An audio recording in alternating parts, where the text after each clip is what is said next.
I'm so thrilled to be sharing this information about being highly sensitive. And with this presentation, I'd like to talk about first understanding the trait, really understanding what it means to be highly sensitive, what that term means, and some of the related terminology and some of the research around it.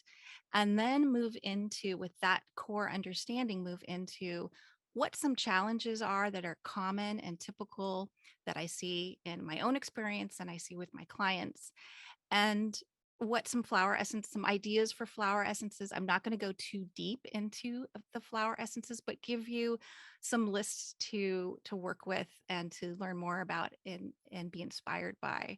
The real idea here is to get that understanding, that in-depth understanding of what it means to be highly sensitive and what are some of the lifestyle modifications and essences that can help us move through those challenges and then bring us to a place where we can feel empowered to then share our gifts with the world. So, to understand the highly sensitive temperament, I'm first just going to show an embarrassing childhood photo of myself. And this is something that was a grade school photo. I think it was first or second grade. There was a brief time in the 70s where the school photographers got creative and did these profile overlays with the school photos. And so it happened for, one time. And I think this picture is really interesting because that profile shows this really sort of pensive look of being deep in thought. And I don't know what I was thinking about at the time. Maybe I was not happy to get my picture taken either, but it's sort of an interesting look back into me as a highly sensitive child, a poster child for being highly sensitive. Of course, I didn't know anything about that my entire life until later. Of course, I suspected that something was different and thought something was actually wrong with me. So it wasn't until I learned about Elaine Aron and her work and her book, The Highly Sensitive Person, which I came across just, I don't know, 5 or 7 years ago. And she actually wrote it in 1996. And she's the one who coined the term HSP, or highly sensitive person. So she's a clinical research psychologist, and she based this book and this information on clinical research about what they they determined was a trait or a temperament, a personality temperament. And the clinical terminology for it is sensory processing sensitivity. So if you go to look for research papers, that's what you would search for, is sensory processing sensitivity. And it's essentially the same thing as being an HSP. And Elaine Aron went on to write a whole lot of other books on the highly sensitive person. She she wrote a book on psychotherapy and the highly sensitive person. She's written books regarding relationships and all sorts of other facets. She has an audiobook that's a Sounds True course recording, and that's a nice way to get the information as well. And I really like her information as the baseline, because now that it's sort of gotten popular in online and with websites and people talking about it a lot more, there's also some kind of questionable misinformation online. And I like going back to Elaine's work because she is basing it on the actual research. So she has a self-test on her website, hsperson.com, and it's a lot more questions, but I just pulled out a few to see if this applies to you or someone you know or one of your clients.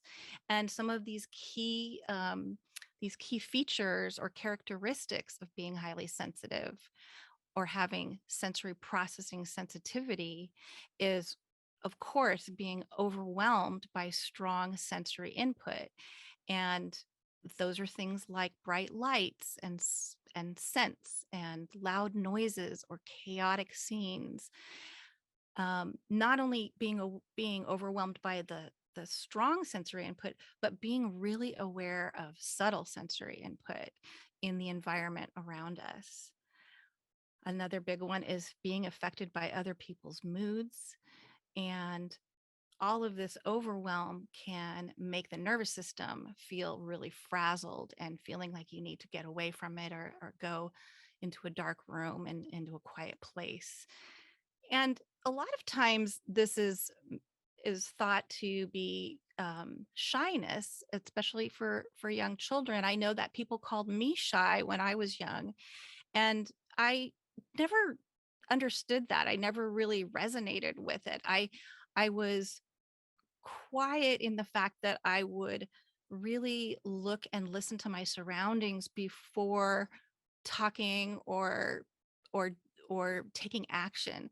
And that's a big part of it, that look before you leap piece. But it was misclassified as shyness, and I really kind of resented that later in life, because I'm not shy. So that there is a difference there.